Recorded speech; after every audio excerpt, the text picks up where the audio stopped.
Un saludo especial para todos y todas las participantes. Igualmente, un agradecimiento a los organizadores por haberme invitado para participar de este curso virtual.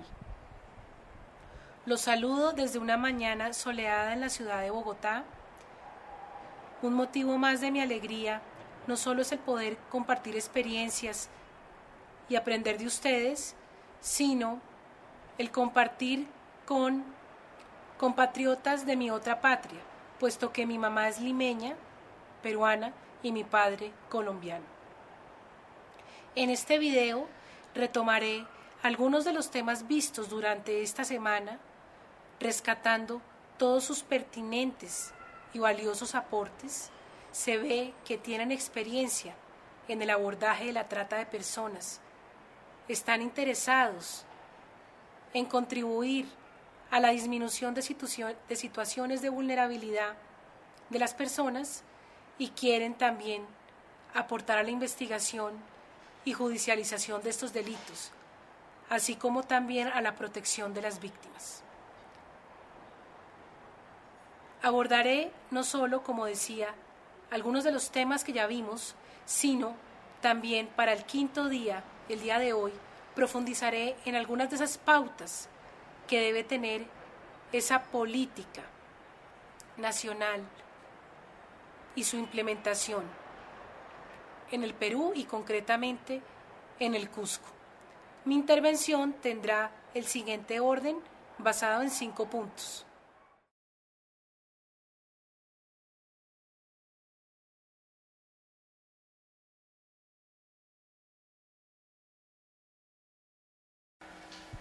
Para abordar el primer tema, hemos visto durante estos días en el curso virtual que la trata de personas es aquel fenómeno en donde se vulneran los derechos humanos de niños, niñas, mujeres y hombres porque se les somete a condiciones de explotación, a condiciones de esclavitud.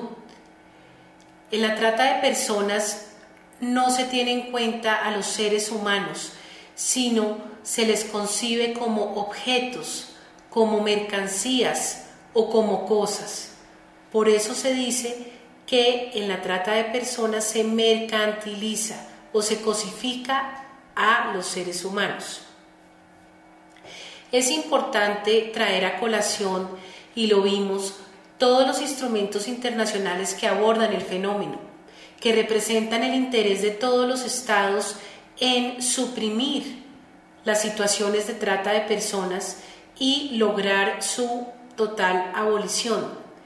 Rescato la Convención de la Esclavitud del año 1926, la cual en su artículo primero, que me permito leer, determina que la esclavitud es el estado o condición de un individuo sobre el cual se ejercitan los atributos del derecho de propiedad o algunos de ellos.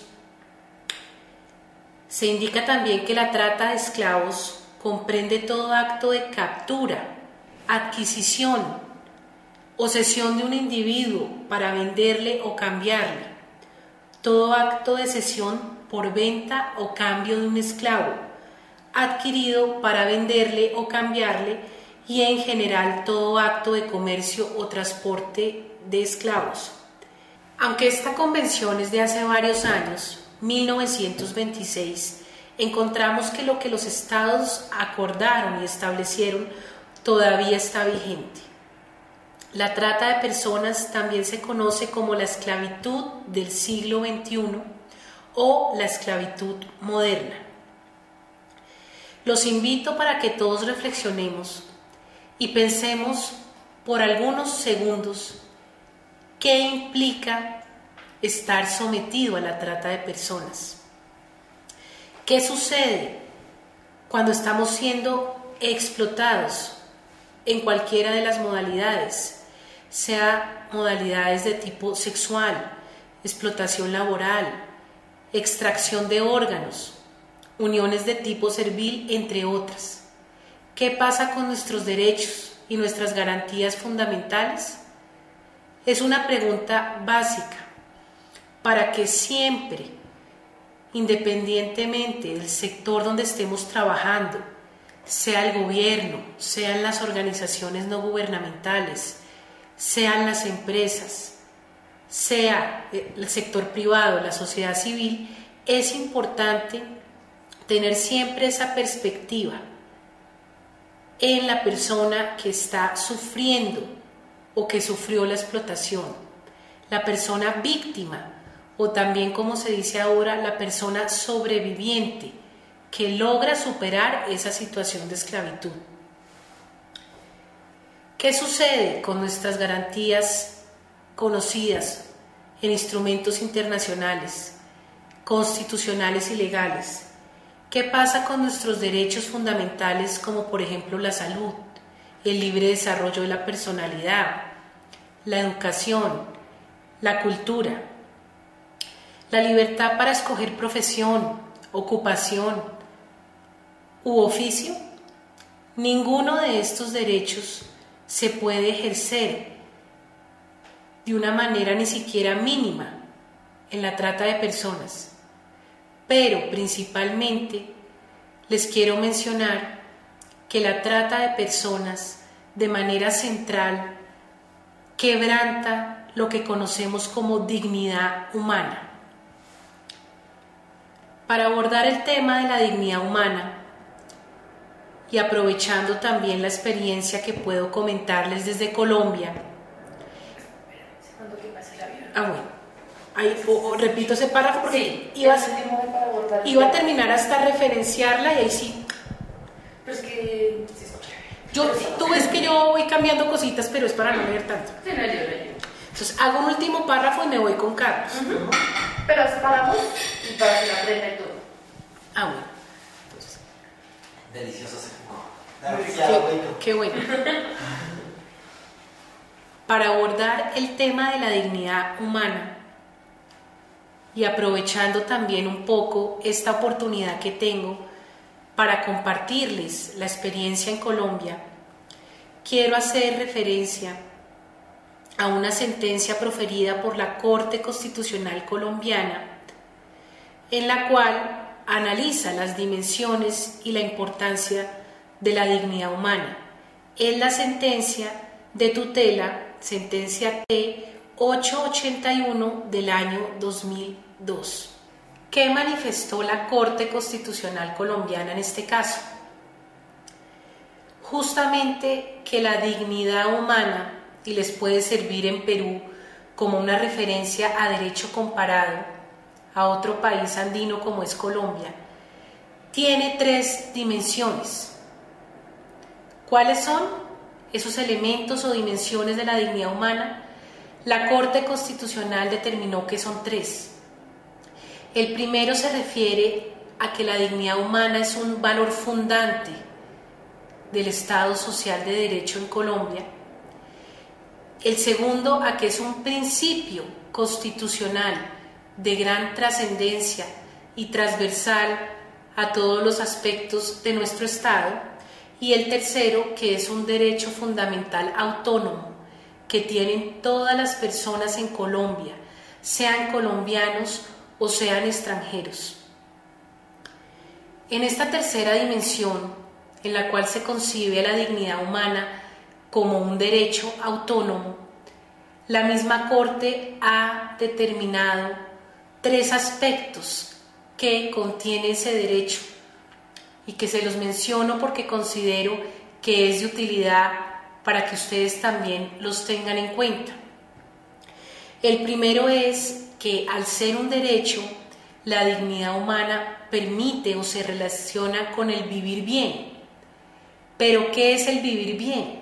Se refiere a esas condiciones mínimas materiales que todas las personas debemos tener para una subsistencia correcta en términos de dignidad. Piensen ustedes un poco el tema de acceso a los servicios públicos, las características de la vivienda, que tenga un saneamiento correcto, que tenga agua potable. Todo eso permite determinar la dignidad humana como el vivir bien. Como segundo aspecto, la Corte ha determinado el vivir como quiera. Este elemento permite determinar que cada persona en su individualidad tiene un proyecto o un plan de vida distinto. Y como tercer elemento se dice que las personas debemos vivir sin humillaciones, es decir, sin tortura, sin malos tratos que deterioren tanto nuestra integridad física cuanto nuestra integridad moral. ¿Por qué traigo a colación estos aspectos de la dignidad humana? Porque, señores y señoras, en la trata de personas se vulnera de manera grave y de manera tangencial estas tres condiciones de la dignidad humana entendida como un derecho autónomo. ¿Por qué? Una persona sometida a esclavitud usualmente no puede vivir bien. ¿Por qué? Lo hemos visto durante el curso y en las diferentes noticias que salen a diario en los periódicos, en los materiales de lectura. Las personas víctimas tienen que estar sometidas a condiciones físicas o de ambiente muy difíciles. Muchas se encuentran hacinadas en pequeños cuartos, compartiendo con cientos de personas, con un solo baño o pocos baños. En estas difíciles condiciones no pueden vivir bien. Incluso también alguna vez me comentaban, y ustedes lo deben conocer, que usualmente las personas sometidas a explotación, por ejemplo en temas sexuales, cada vez que utilizan un baño les cobran una multa. Por cada cosa que hagan o dejen de hacer, les cobran multas. Entonces eso también se refiere a las condiciones que tienen, que no son aptas para vivir bien. Como otro comentario, también las víctimas no viven como ellas quieren, porque ¿cuál persona va a tener como proyecto o ilusión de vida el estar esclavizado? El estar física, psicológicamente y de manera psíquica afectado todos los segundos de su vida. Entonces las víctimas tampoco pueden realizar su proyecto de vida. Y vivir sin humillaciones. ¿Qué peor humillación, les pregunto? ¿Ser esclavo? ¿Ser la propiedad de otro congénere, de otro ser humano como uno? No importa que esa persona que esté explotando sea de otra nacionalidad, hable otro idioma, sea hombre, mujer, sea mayor o menor de edad que la víctima. Pero lo importante es que en esta situación se vive una gran humillación que deteriora el estado físico y el estado psicológico y psíquico de las personas. Es importante también reconocer, como lo ha hecho la Corte Interamericana de Derechos Humanos, que la víctima no es solo aquella persona que recibe de manera directa el daño o que es sometida a esclavitud, sino en un concepto amplio y garantista de la víctima se entiende incluida también su familia o sus seres más cercanos. Esto lo ha dicho la Corte Interamericana de Derechos Humanos. Es importante hacer también la anotación que muchas veces la víctima es sometida por sus propios familiares, ¿no? Eso también es una anotación que abordaremos adelante. También quiero hacer relación a uno de los instrumentos que estudiamos durante esta semana, el protocolo para prevenir, reprimir y sancionar la trata de personas, especialmente mujeres y niños. Este protocolo complementó la Convención de las Naciones Unidas contra la delincuencia organizada transnacional. Este instrumento sabemos todos que se conoce como el Protocolo de Palermo, proferido en el año 2000. ¿Por qué lo traigo a colación? Porque en el artículo 3 vamos a encontrar la definición universal de lo que se entiende por la trata de personas. Me permito leerlo. En esa primera parte del artículo 3 se dice: por trata de personas se entenderá la captación, el transporte, el traslado, la acogida o recepción de personas recurriendo a la amenaza, al uso de la fuerza u otras formas de coacción, al rapto, al fraude, al engaño, al abuso de poder o de una situación de vulnerabilidad, o la concesión o recepción de pagos o beneficios para obtener el consentimiento de una persona que tenga autoridad sobre otra con fines de explotación. Esa explotación incluirá como mínimo la explotación de la prostitución ajena u otras formas de explotación sexual, los trabajos o servicios forzados, la esclavitud o prácticas análogas a la esclavitud, la servidumbre o la extracción de órganos. Este instrumento internacional es muy importante porque no solo ha sido ratificado por muchos estados, sino que ilumina y orienta a los sistemas nacionales e internos, es decir, los sistemas como el jurídico que existe en Colombia y en Perú, entre otros países, para que ellos tomen esa normativa internacional y la puedan aplicar a cada país en concreto. De este instrumento, Protocolo de Palermo, y de todas las lecturas que hicimos durante esta semana, teniendo también presentes las valiosas intervenciones de todos los alumnos en los foros virtuales, hay que rescatar 3 elementos fundamentales. El primero de esos elementos o aspectos esenciales es lo que se llama conductas, o lo que los penalistas reconocen como verbos rectores. Estas abarcan todo el ciclo de explotación de la persona. Entonces, por lo tanto, hablan de la captación de las personas, hablan del transporte, de su traslado, de su acogida y de su recepción. Como ejemplos, no solo en el Perú, sino lo vimos durante todo el curso, este primer módulo, se encuentran las falsas ofertas laborales.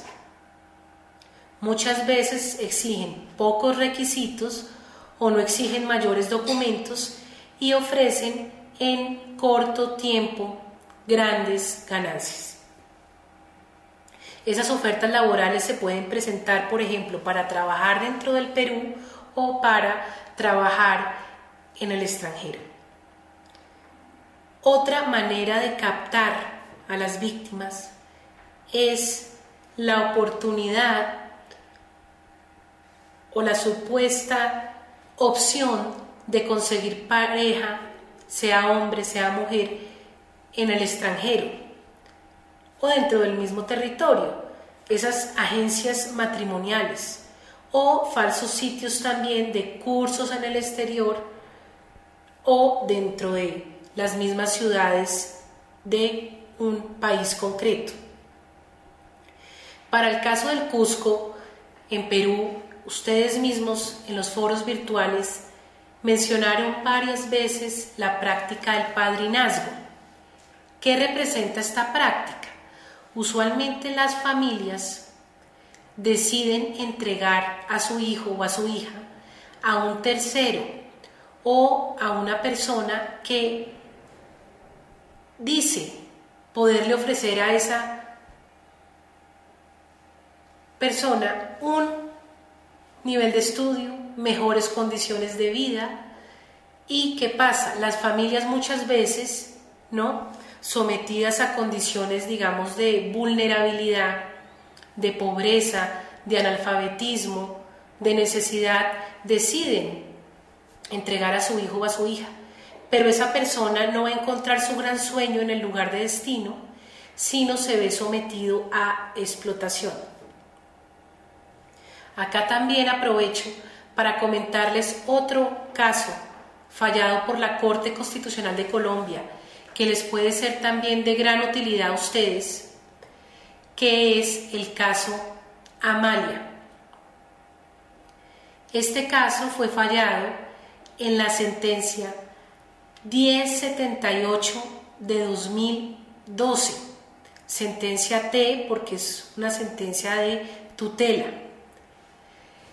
en el cual la Corte conoció la crítica situación de una mujer hoy en día, pero que cuando tenía 7, 8 años de edad aproximadamente, fue traída desde Anzoátegui, Tolima, que es una región aquí en Colombia, hacia la ciudad de Bogotá.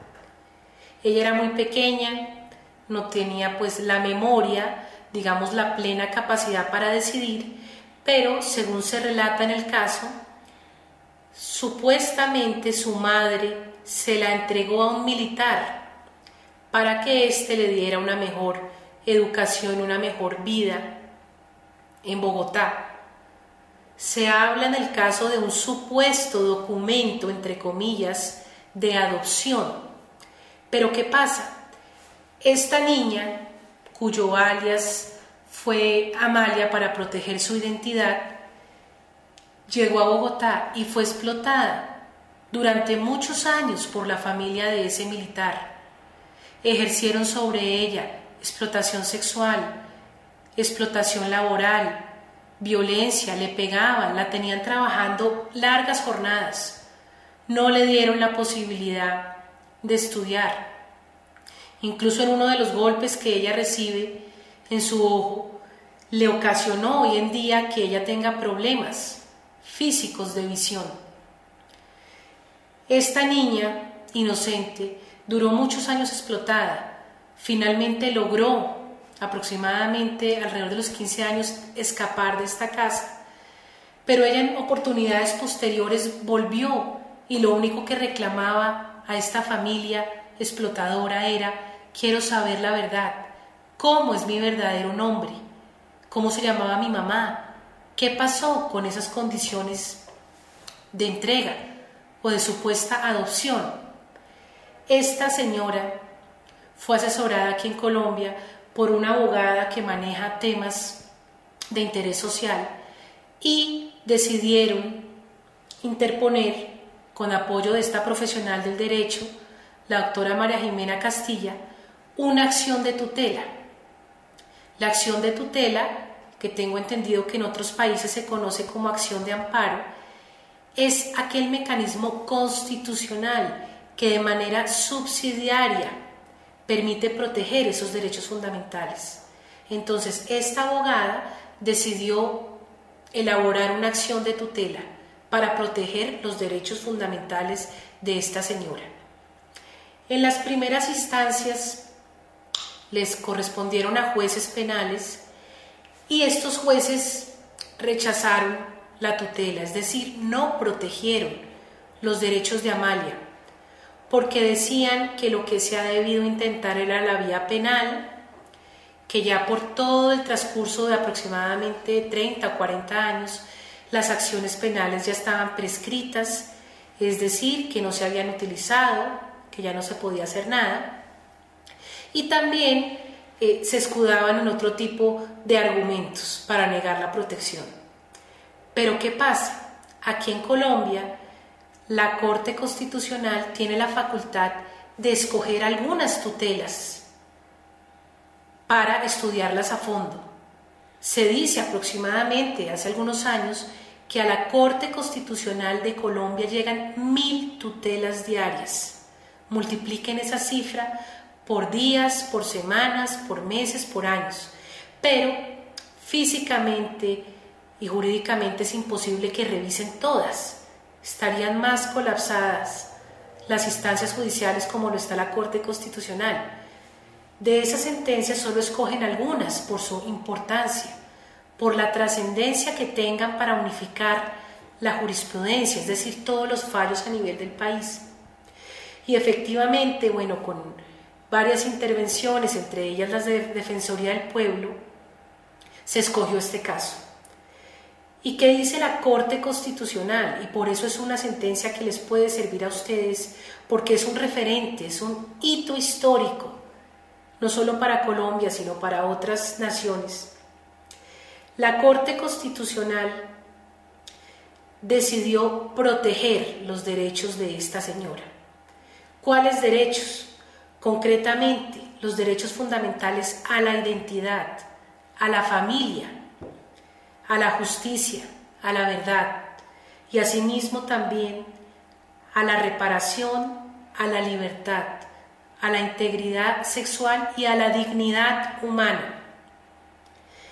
La Corte Constitucional le ordena en esta sentencia al Ministerio del Interior de Colombia que asista a la víctima, apoye a Amalia, le brinde su asistencia, su protección, y que con la coordinación del Comité Interinstitucional de Lucha contra la Trata de Personas que existe aquí en Colombia, puedan hacer las labores para buscar a la familia de esta señora y reconstruir un poco en la medida de lo posible su pasado. Y de manera extraordinaria también la Corte, aunque no podía condenar penalmente, porque eso solo lo puede hacer la Corte Suprema de Justicia, Sala de Casación Penal o los jueces penales, y era la Corte Constitucional, de todas maneras le ordenó a la familia de ese militar que le pagaran una indemnización. El monto de esa indemnización la debe determinar o lo debe fijar posteriormente un juez administrativo. Y finalmente la Corte, de manera también trascendental, le dice al Ministerio del Interior de Colombia que debe hacer campañas de prevención de la trata de personas para erradicar este tipo de situaciones, especialmente en zonas rurales de Colombia. Este caso también lo referencio porque permite reflejar lo que muchos de ustedes también decían, que pasa en el Cusco y en diferentes lugares del Perú, es esas prácticas culturales o tradicionales en donde usualmente se cree que una persona puede llevarse a otra, ¿no? O puede trasladarla, someterla a diferentes situaciones de explotación, y que esto es totalmente permitido y totalmente válido. Es importante que sepamos que hay que analizar esas prácticas culturales con cuidado y saber también un poco en un diálogo, digamos, intercultural y local con todas las poblaciones, entenderlas un poco mejor y hacer reflexionar, porque muchas veces, aunque hayan sido prácticas de varios años o prácticas milenarias, como decían ustedes, el padrinazgo, pueden tener un lindero muy cerca o pueden estar dentro de la trata de personas. También quiero resaltar un poco lo que vimos en la lectura de los 2 primeros días de ese manual que publicó la Universidad Católica del Perú con apoyo de la Oficina Internacional para las Migraciones, en la cual citan una investigación de Haris Mujica, donde él también se refiere al tema del desarraigo. Este es un concepto que hay que tenerlo muy presente, porque muchas veces se dice en la lectura, en la jornada diaria de unas personas, digamos, pensemos en el caso de niños, niñas, hay momentos donde son explotados y momentos donde no son explotados. Esto se mezcla, digamos, en su vida cotidiana familiar y su vida comunitaria. ¿Por qué el tema del desarraigo es importante, y no solo para reflexión de Perú, sino en Colombia? Es importante porque permite determinar que a veces los mismos circuitos de explotación se dan en ese ámbito familiar, se dan en ese ámbito comunitario cercano a la persona víctima. y por lo tanto puede que no impliquen un concepto de desarraigo como tradicionalmente o de manera formal, de manera exegética, literal, se ha entendido al desarraigo. Entonces, este es un tema que los invito que lo tengan en cuenta en el día a día de sus labores. Sé que muchos son jueces, algunos son fiscales, otros trabajan en organizaciones, pero es importante analizar ese concepto de desarraigo para que los mismos operadores judiciales sepan comprenderlo y no desestimen de manera preliminar pensando que si no hay desarraigo, es decir, que si la víctima estaba en su misma comunidad o incluso nunca salió de su casa, de su ámbito de desarrollo, digamos, cotidiano, no hay trata. Eso se debe analizar. Como segundo elemento de la trata de personas, vamos a encontrar lo que se conoce como medios. ¿Y cuáles son esos medios? Lo dice el mismo protocolo de Palermo.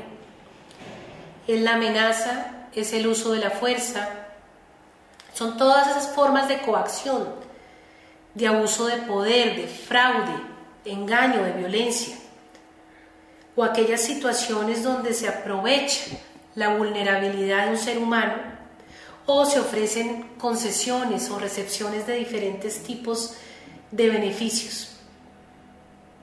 En las lecturas ustedes observaron que se encuentra el tema de la retención de documentos.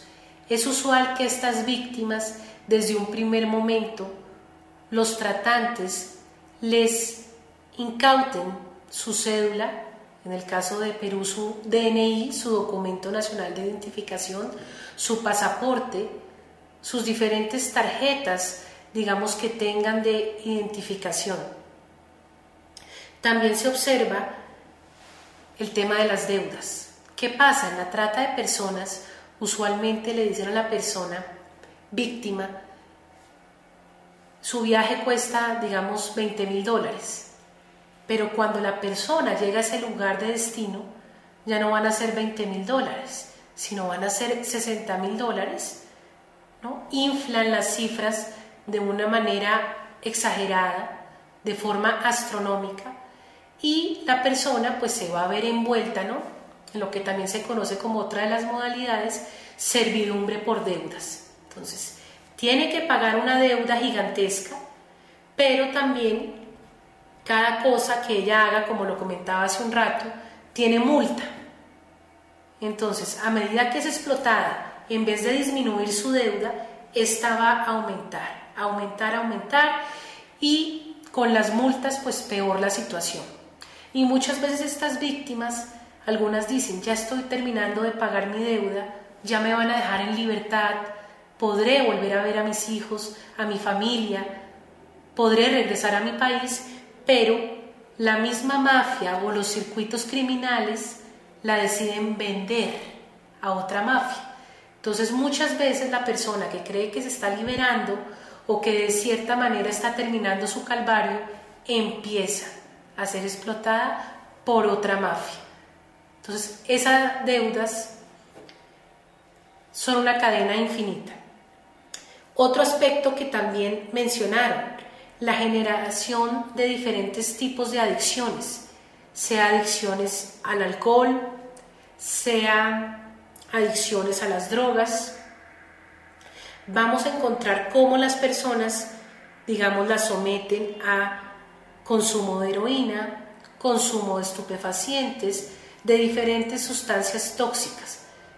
Entonces muchas veces la víctima, al ser sometida a este tipo de adicciones por su tratante, pues va a ser mucho más difícil que salga de ese círculo, ¿no?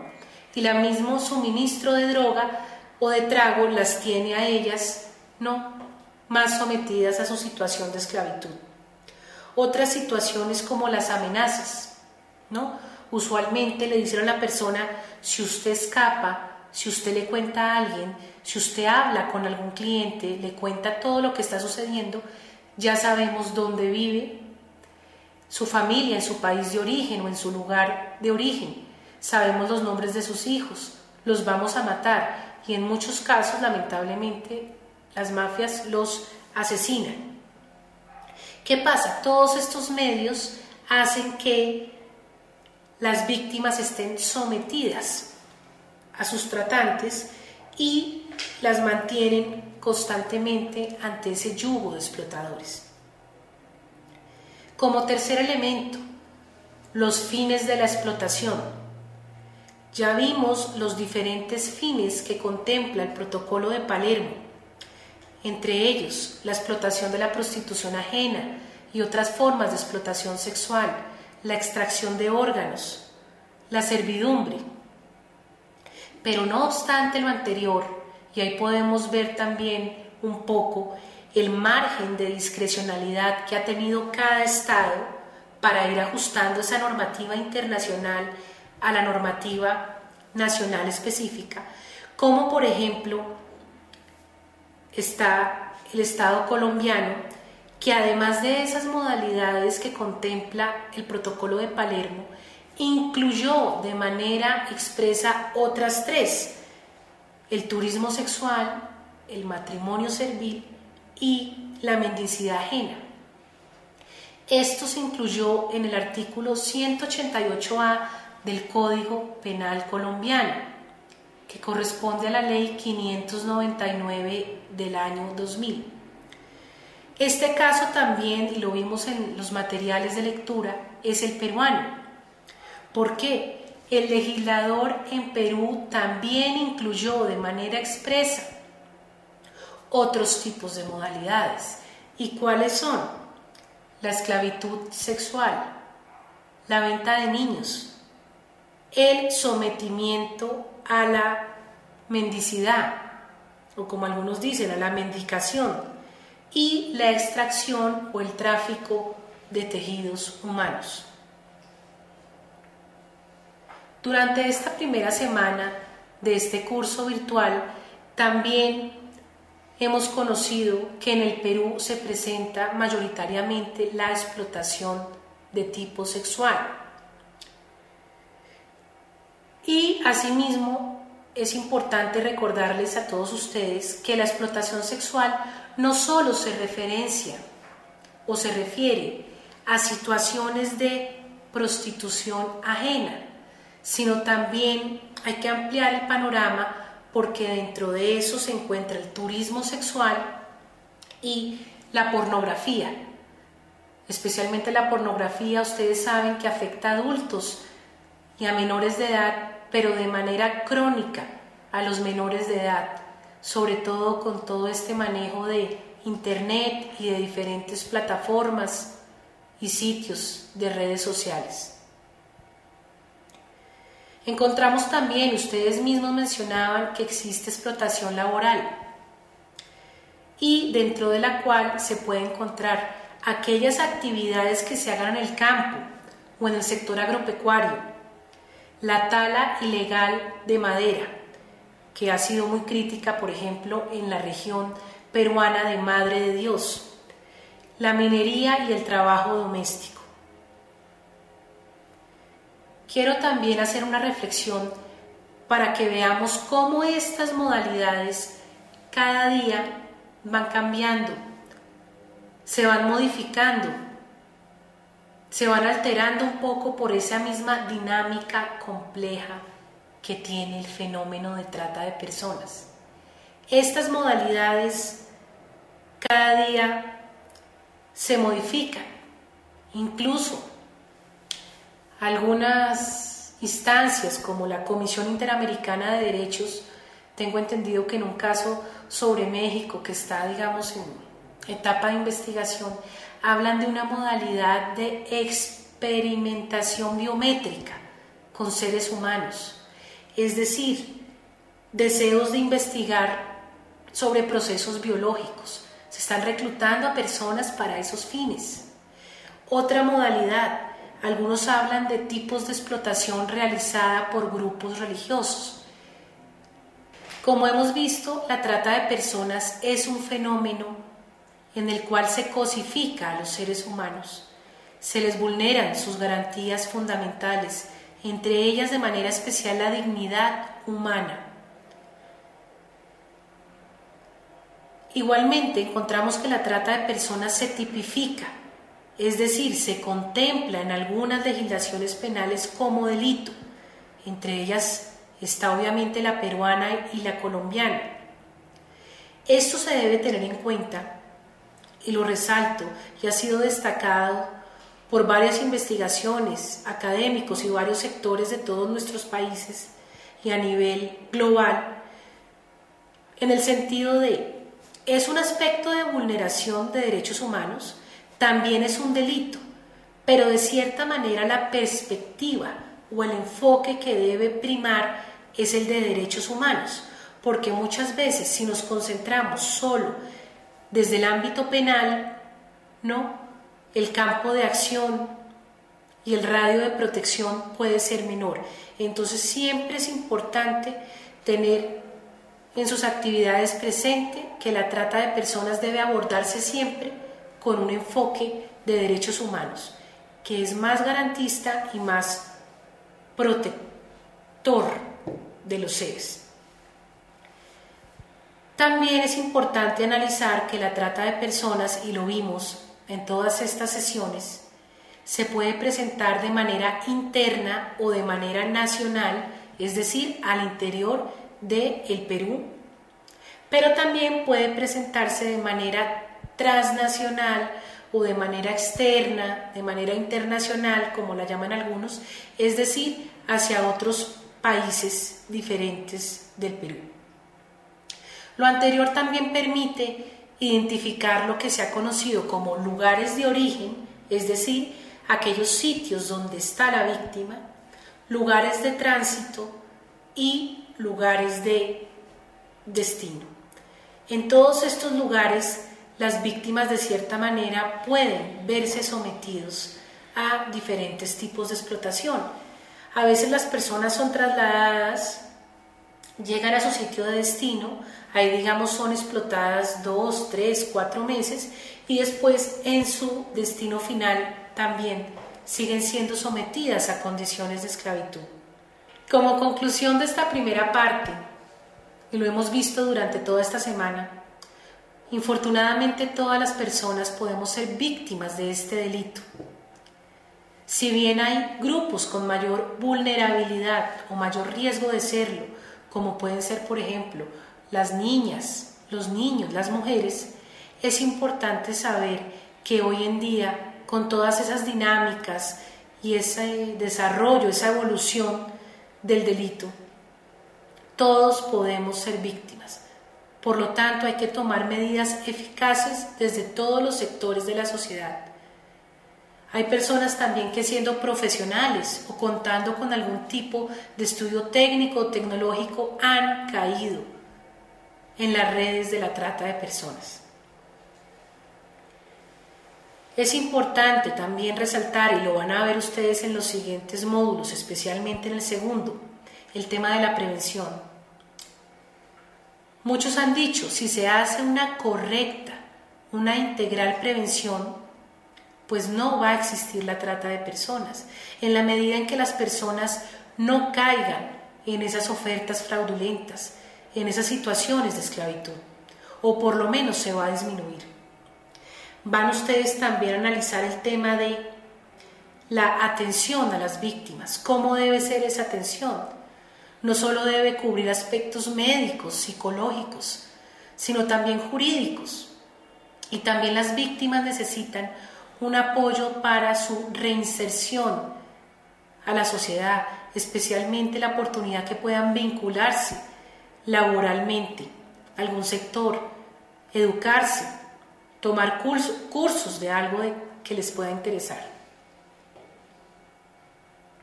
Y también es importante que ustedes sepan que si se aborda de manera correcta el fenómeno, también se va a lograr una exhaustiva investigación en materia penal y una sanción. Sabemos que muchas veces los fiscales, los mismos jueces, los cuerpos de investigación, la policía judicial hace grandes esfuerzos y con pocos recursos económicos y de personal para lograr hacer las investigaciones, por ejemplo con allanamientos, con intercepción de llamadas, acciones autorizadas por la ley para que puedan encontrar la verdad de los hechos. Es clave que todas las personas podamos apoyar el trabajo que hace la Fiscalía, que hace la rama judicial. ¿Para qué? Para que esas investigaciones logren esclarecer la verdad. Y no solo se logre, digamos, la condena cuando la persona es culpable, la persona tratante, explotadora, sino que también se cree una prevención general en la sociedad, es decir, que las demás personas no quieran cometer trata de personas o estén advertidas de las graves consecuencias que esto puede tener. También es importante, lo quiero traer a colación, aquellos grupos que tienen mayor peligro ante la trata de personas. Ya mencionamos algunos, pero también ustedes indicaban en sus foros otras condiciones, como puede ser la pobreza, la falta de acceso a la educación, los ámbitos familiares. Muchas veces, y ustedes lo mencionaban en sus intervenciones, en las familias hay cierta disfuncionalidad, es decir, no hay buena comunicación entre sus miembros, hay alcoholismo, hay violencia intrafamiliar. Todos estos factores pueden hacer proclives a que una persona pueda caer más fácilmente en la trata de personas.